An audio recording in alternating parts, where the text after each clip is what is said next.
Assalamualaikum warahmatullahi wabarakatuh. Salam sejahtera untuk kita semua. Yang terhormat Ibu Sari Marliani DRAMM sebagai dosen pembimbing dan Bapak Acim Supriyadi SEMM sebagai dosen penguji. Saya Siti Hovifah Hurikafianti Kartini dari Universitas Buana Perjuangan Karawang, Fakultas Ekonomi dan Bisnis, Program Studi Akuntansi.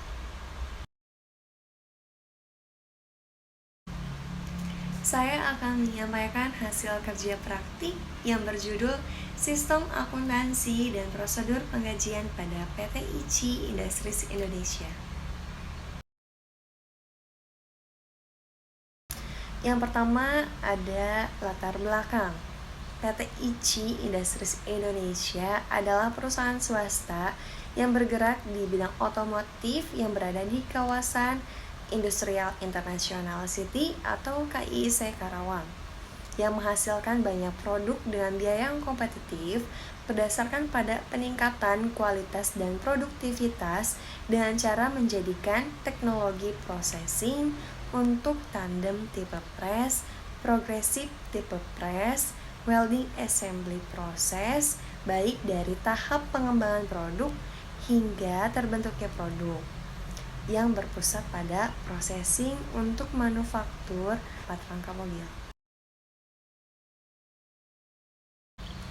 Yang kedua, tujuan kerja praktik, yaitu yang pertama ada untuk mengetahui apakah sistem akuntansi penggajian pada PT ICI Industries Indonesia sesuai dengan standar operasional prosedur. Yang kedua ada untuk mengetahui bagaimana prosedur penggajian pada PT ICI Industries Indonesia.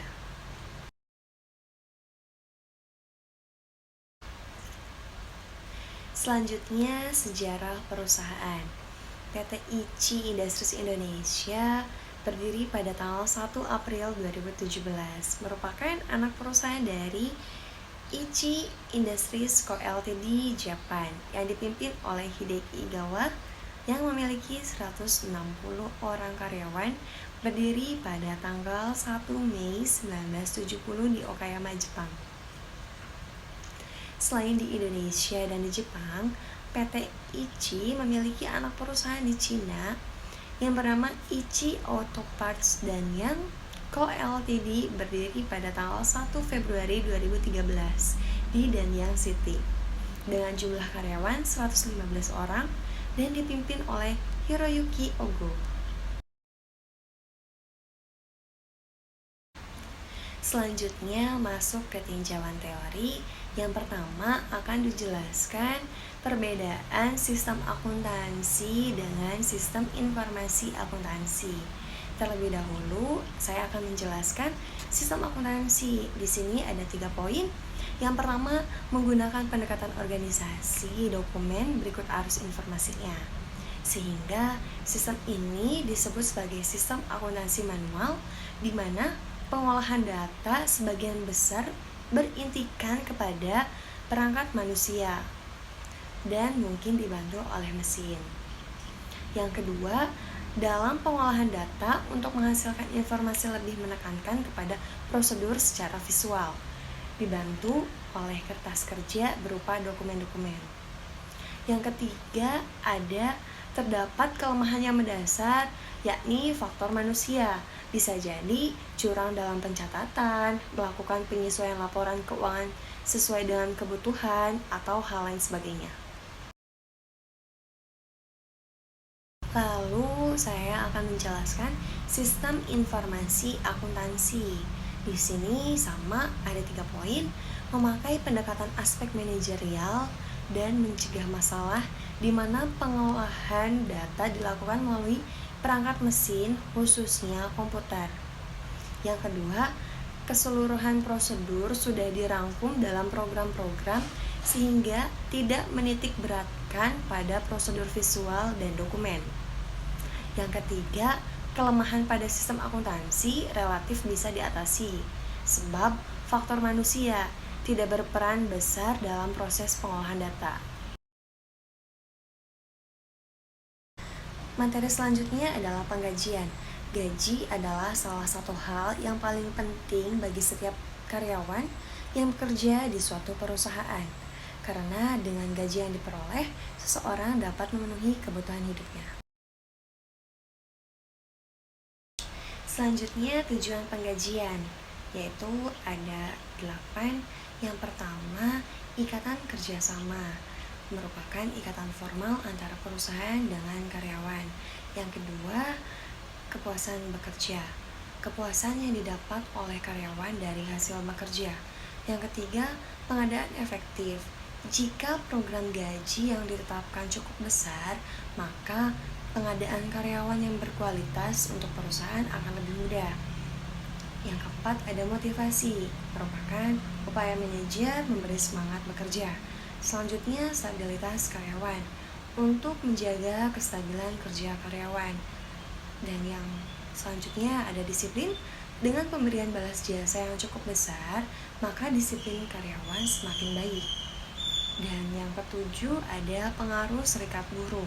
Dengan program kompensasi yang baik, pengaruh serikat buruh dapat dihindarkan dari karyawan dan berkonsentrasi pada pekerjaannya. Yang terakhir, pengaruh pemerintah. Jika program gaji sesuai dengan undang-undang yang berlaku seperti batas gaji minimum, maka intervensi pemerintah dapat dihindarkan. Materi selanjutnya ada sistem informasi penggajian, meliputi 5 fungsi. Yang pertama ada fungsi kepegawaian, yang kedua fungsi pencatatan waktu hadir, yang ketiga fungsi pembuatan daftar gaji, yang keempat fungsi akuntansi, dan yang terakhir fungsi keuangan. Yang pertama itu ada fungsi kepegawaian. Fungsi ini bertanggung jawab untuk mencari karyawan baru, menyeleksi calon karyawan, sampai dengan pemberhentian karyawan. Yang kedua, fungsi pencatatan waktu hadir. Di sini fungsi bertanggung jawab untuk penyelenggaraan catatan waktu hadir kerja karyawan. Yang ketiga, ada fungsi pembuatan daftar gaji. Fungsi ini bertanggung jawab untuk membuat daftar gaji yang berisi penghasilan bruto yang menjadi hak dan berbagai potongan yang menjadi beban setiap karyawan. Yang keempat ada fungsi akuntansi, yaitu bertanggung jawab untuk mencatat kewajiban yang timbul dalam hubungannya dengan pembayaran gaji karyawan. Fungsi akuntansi berada di tangan bagian keuangan, bagian kartu biaya, dan bagian jurnal. Yang kelima ada fungsi keuangan. Fungsi ini bertanggung jawab untuk mengisi cek guna pembayaran gaji. Setelah sistem akuntansi penggajian, maka akan dijelaskan prosedur penggajian. Menurut Mulyadi 2008, menjelaskan jaringan prosedur yang terdapat dalam sistem akuntansi penggajian dan pengupahan, yaitu yang pertama ada prosedur pencatatan waktu hadir. Prosedur ini bertujuan untuk mencatat waktu hadir karyawan. Yang kedua, prosedur pencatatan waktu kerja. Dalam perusahaan manufaktur yang produksinya berdasarkan pesanan, pencatatan waktu jam kerja diperlukan bagi karyawan bagian produksi untuk keperluan distribusi biaya upah kepada produk pesanan. Yang ketiga, prosedur pencatatan waktu kerja. Dalam prosedur ini, pembuatan daftar gaji merupakan data yang dipakai sebagai dasar pembuatan gaji. Materi selanjutnya adalah pembahasan di PT ICI Industries Indonesia, yaitu yang pertama ada sistem akuntansi penggajian pada PT ICI Industries Indonesia. Sistem akuntansi penggajian dimulai dari Departemen HRJE membuat keputusan tarif gaji karyawan, mencatat waktu kerja karyawan, sampai dengan pembayaran gaji karyawan. Peraturan Menteri Tenaga Kerja dapat mencakup banyak hal. Beberapa di antaranya yaitu membahas tentang ketentuan jam kerja, kesehatan, keselamatan kerja, upah, dan lainnya yang berhubungan dengan ketenagakerjaan di Indonesia. Peraturan tersebut dibuat untuk mensejahterakan para karyawan dan menciptakan keteraturan. Selanjutnya, Prosedur penggajian pada PT ICI Industries Indonesia. Ada 8 tahapan. Yang pertama, membagikan kartu absensi. Kartu absensi ini dibuat oleh HRD dan diisi oleh masing-masing karyawan. Yang kedua, pengajuan SIP kerja karyawan. SIP kerja karyawan diajukan oleh masing-masing leader departemen, lalu diserahkan ke bagian HRD. Yang ketiga, pengajuan formulir lembur karyawan. Formulir lembur diajukan oleh leader disertai tanda tangan manajer sebagai tanda persetujuan, lalu diserahkan ke bagian HRD untuk perhitungan jam lembur karyawan. Yang keempat, pengumpulan formulir cuti, formulir izin, dan surat keterangan sakit. Formulir tersebut merupakan bukti ketidakhadiran karyawan dengan keterangan. Selanjutnya, pengambilan data fingerprint karyawan.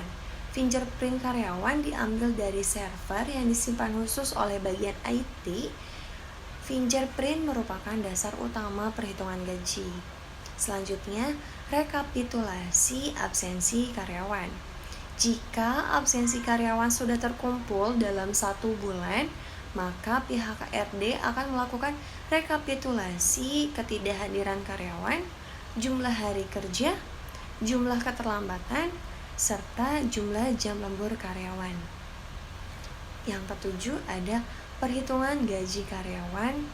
Absensi karyawan dalam 1 bulan akan dihitung lalu diserahkan ke bagian payroll untuk dihitung dan dijumlah uangkan, serta menghitung berbagai tunjangan yang menjadi hak dan kewajiban karyawan.